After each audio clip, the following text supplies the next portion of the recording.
नमो नमः।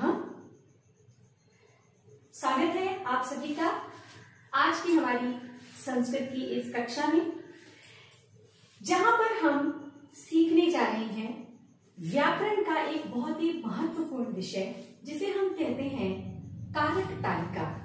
आप लोगों ने इससे पूर्व कारक तालिका अपने पास में अपनी कॉपी पे लिखी हुई है, लेकिन कारक तालिका का प्रयोग कैसे किया जाना चाहिए और ये हम क्यों याद करते हैं, आज हम उसी को सीखने जा रहे हैं और उसका वाक्य के अंदर कैसे प्रयोग होगा वो जानेंगे हम लोग।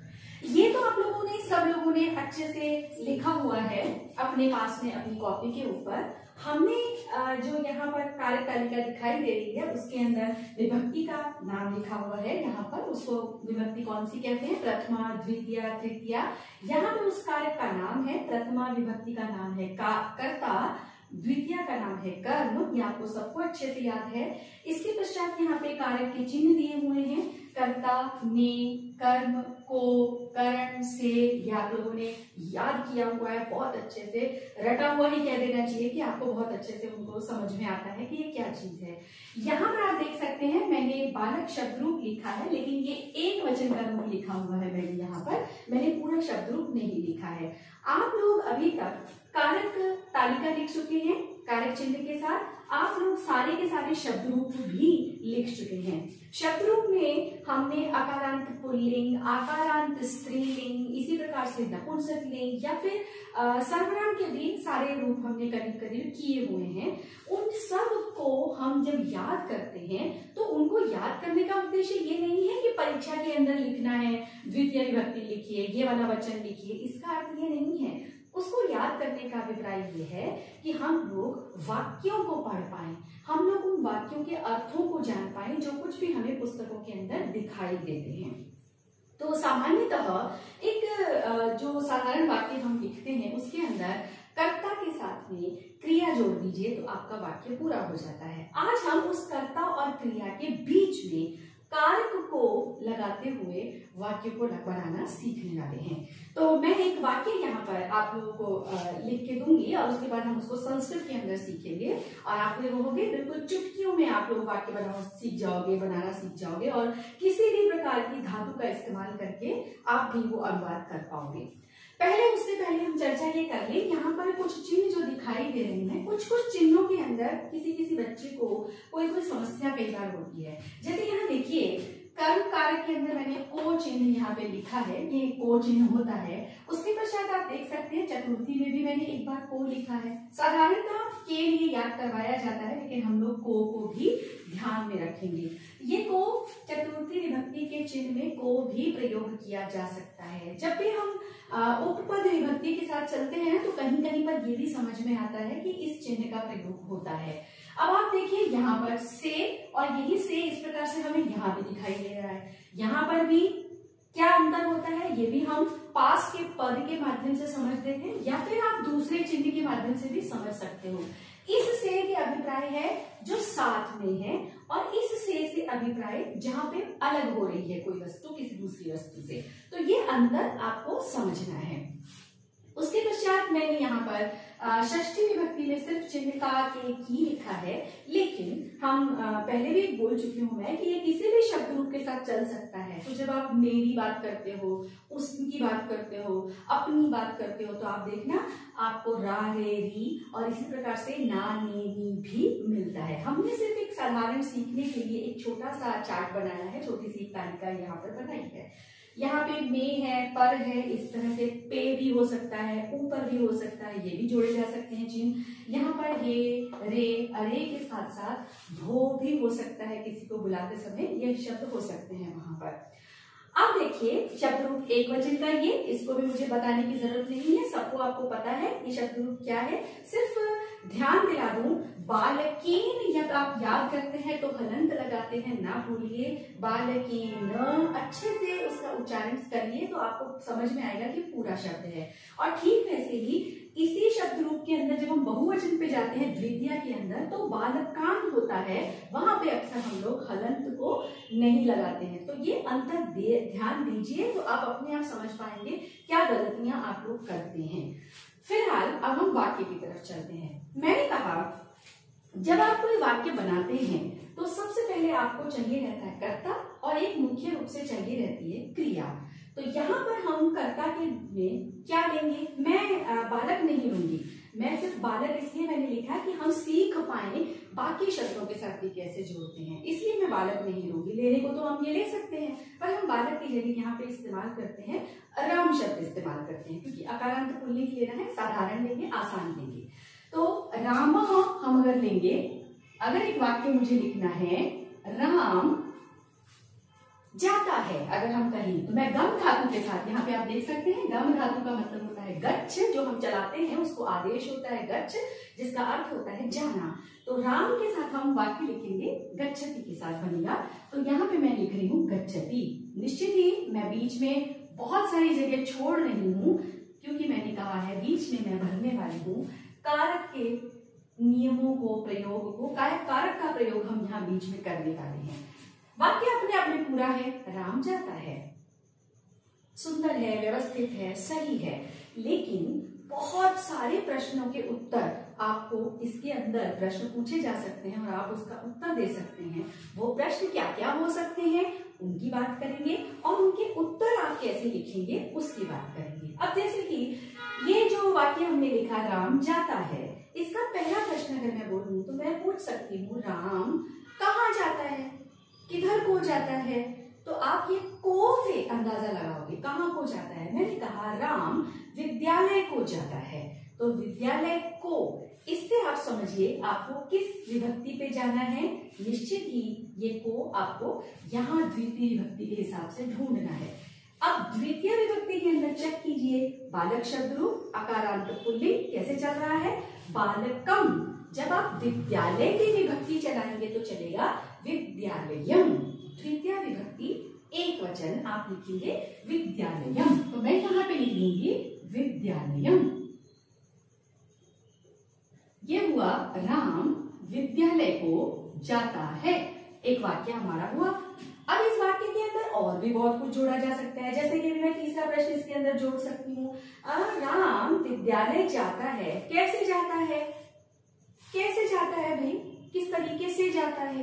तो ये से जो है किस तरह से, किसके साथ, इस प्रकार से भी प्रश्न हो सकता है, किसके साथ, तो कुछ भी बात हो सकती है। मैं यहाँ पे पूछ रही हूँ कैसे जाता है, तो से के लिए आप यहां से उत्तर उठाएंगे कि ये तृतीय विभक्ति से उत्तर आना चाहिए। तो अब आप देखिए कैसे जाता है का उत्तर, अगर हमें हिंदी में किसी ने कहा वाहन से जाता है, गाड़ी से जाता है भाई, अपनी वाहन से जाता है, तो अब ये वाहन शब्द भी अकारांत पुल्लिंग है।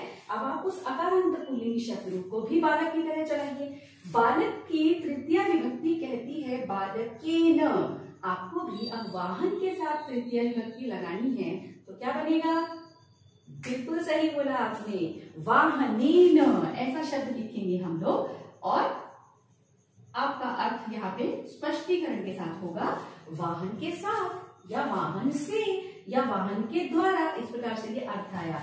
राम विद्यालय को जाता है वाहन से, राम वाहन से विद्यालय को जाता है, ये वाक्य यहाँ तक हुआ। अब और देखिए, क्या वाक्य इतना ही हो सकता है, वाक्य तो और भी बड़ा हो सकता है। देखिए लंबे लंबे वाक्य होते हैं तो हम घबराने लग जाते हैं, घबराने की जरूरत ही नहीं है। संस्कृत तो कहती है शब्द रूप याद किया हुआ है ना, तो फटाफट देखो कौन सी विभक्ति लगी हुई है वहां पर, संस्कृत में कौन सी विभक्ति लगी है और हिंदी में लगाइए कौन सा कारक चिन्ह लगना है। हिंदी में दे रखा है तो संस्कृत में चले जाइए, संस्कृत में दिया हुआ है तो हिंदी में आ जाइए कि उसके अंदर कौन सी विभक्ति आप लगा सकते हैं। आइए चौथे प्रश्न की तरफ चलें। अगर मैं इससे उठाती हूँ तो राम वाहन से जाता है विद्यालय, भैया क्यों जाता है, किस लिए जाता है, ये प्रश्न हो सकता है, किस लिए जाता है। तो आप इसका उत्तर क्या लिखेंगे, उत्तर होगा पढ़ने के लिए जाता है ना, खेलने के लिए तो नहीं जाता है, दोस्तों से मिलने के लिए नहीं जाता, मुख्य तो इसका यही काम है, पढ़ने के लिए जाता है, तो पढ़ने के लिए जाता है। अब पढ़ने को हम संस्कृत में क्या कहेंगे, ये होगा पठन, पठन यानी पढ़ना। अब पठन शब्द में भी आप देखिए अकारांत पुल्लिंग पठन, तो आप इसके अंदर चतुर्थी विभक्ति लगाएंगे पढ़ने के लिए, और यहाँ है बालक, बालक के साथ बना आए, बालक आए। अब हम लिख देंगे यहाँ पर प ठ नाए, पठनाए, ये शब्द बन गया पढ़ने के लिए, ये संस्कृत में आ गया पढ़ने के लिए।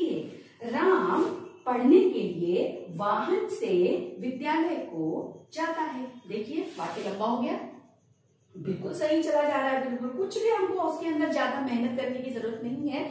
अगर हमने शब्द रूप को सीखा है, अगर हमको कारक के चिन्ह अच्छे से याद है तो आपको तो अच्छे से याद है, रटे हुए हैं। तो उस रटे हुए का ये जो टेबल हमने एक प्रकार से याद किया है, इसका यही फायदा है कि आप उसका प्रयोग अपनी बात को, अपनी भाषा को और सुंदर तरीके से और बिल्कुल सही करने के लिए, सटीक लिखने के लिए, पूरा कि कोई गलती नहीं है, बिल्कुल आप दावे के साथ उस चीज को लिख सकते हैं। प्रश्न देखिए अगला क्या हो सकता है। देखिए मैं अगला प्रश्न बोल रही हूँ, 5वीं के साथ में चलाऊंगी मैं। राम पढ़ने के लिए वाहन के साथ विद्यालय को जाता है। मैं पूछ रही हूँ कहाँ से जाता है? राम कहाँ से जाता है भाई, ये बताओ मुझे, राम कहाँ से जाता है? निश्चित ही राम घर से जाता है, घर से जाता है। अब घर को संस्कृत में कहते हैं गृह। गृह, ग्रह नहीं कह रही हूं मैं, ग्रह वो ग्रह उपग्रह वो आसमान के अंदर होते हैं सारे के सारे, हम उन नक्षत्रों की, ग्रहों की, उनकी बात नहीं कर रहे हैं, हम कह रहे हैं गृह। रिकारांत री से जो लिखा गया है, तो गृह शब्द है, यहाँ पे आएगा गृह। अब इसके साथ मुझे क्या लिखना है, क्योंकि ये शब्द यहाँ पे देखिए गृह से, घर से। अब ध्यान दो, घर से अलग होना है। निश्चित ही जो राम जब जाएगा तो घर से अलग होगा, तभी तो बाहर जाएगा, तभी तो निकलेगा, तभी तो कहीं पहुंचेगा। तो हम यहाँ पर पंचमी विभक्ति लगाएंगे। अब पंचमी विभक्ति बालक के साथ लगाने में बनता है बालकात। तो जब आप गृह के साथ लगाओगे तो क्या बनेगा? गृहात। बिल्कुल सही बना ये शब्द गृहात। तो अब तक वाक्य क्या हुआ?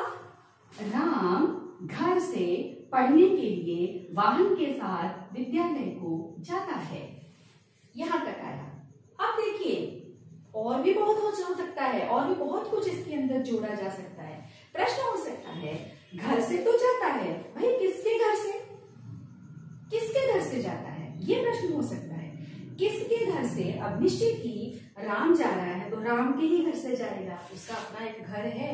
तो हम राम अपने घर से जाता है ऐसा भी लिख सकते हैं, और राम के घर से, दोनों संदर्भों में हम इसको सीख सकते हैं।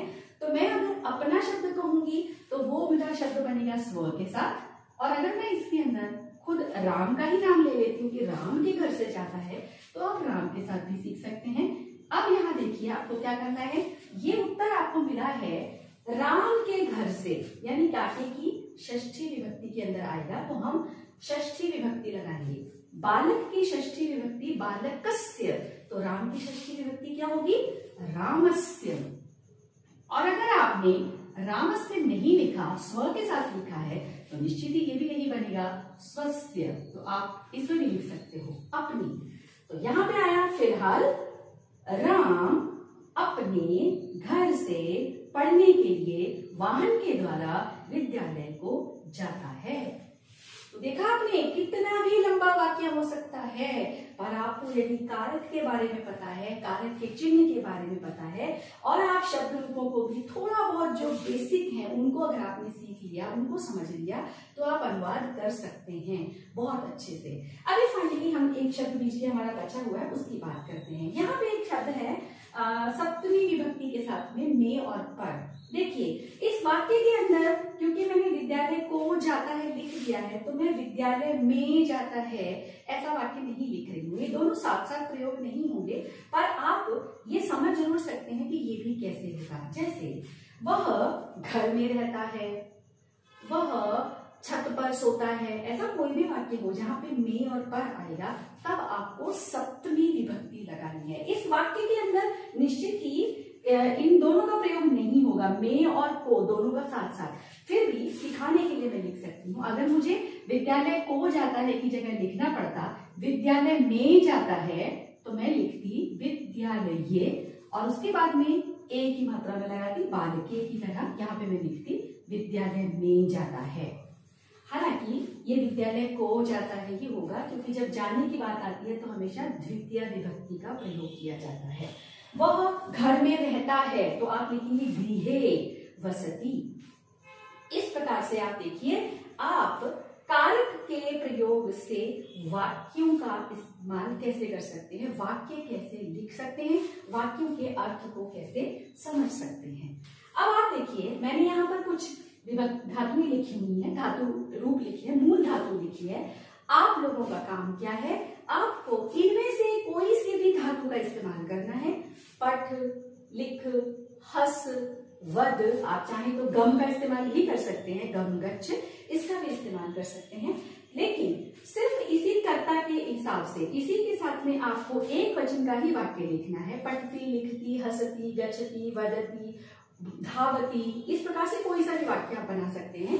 और बीच में आपको कोई से भी शब्दों का इस्तेमाल करते हुए एक एक वाक्य बनाने का अभ्यास करना है। करके देखिए, बहुत आसान होगा। और जैसे जैसे आप बनाएंगे वैसे वैसे हल्की सी मुस्कुराहट आएगी कि अरे मैं तो खुद बनाना सीख गया। कैसे सीख जाएंगे, जैसे मैं एक उदाहरण बोलती हूँ, फटाफट फटाफट ऐसे बहुत सारे शब्द लिए जा सकते हैं। हम बोल सकते हैं, मैं खाना खाता हूँ, मैं खाना खाता हूँ। आप लिख सकते हो, मैं हाथ से खाता हूँ। आप लिख सकते हो, मैं तस्वीर देखता हूँ। आप लिख सकते हो, मैं पुस्तक पढ़ता हूँ। आप लिख सकते हो, मैं घर में पढ़ता हूँ। इस प्रकार से कोशिश कीजिए, प्रयास कीजिए, थोड़ा सा अपने आप को पुश कीजिए। आप अपने वाक्यों को संस्कृत में लिखने की प्रैक्टिस में बहुत कुछ सीखेंगे। निश्चित ही ये है कारक तालिका को याद करने के पीछे का उद्देश्य।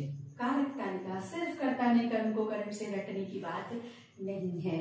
इसे इस्तेमाल करना चाहिए, इसका प्रयोग करके संस्कृत को पढ़ना चाहिए। मैं उम्मीद करती हूँ आप लोग बहुत अच्छे से समझे होंगे कि हमने क्या सीखा है।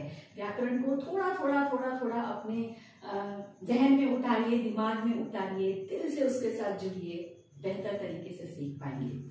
फिर मिलेंगे अगली क्लास में कर्ता की तालिका के साथ, विस्तार के साथ में। तब तक शुभ दिन, धन्यवाद।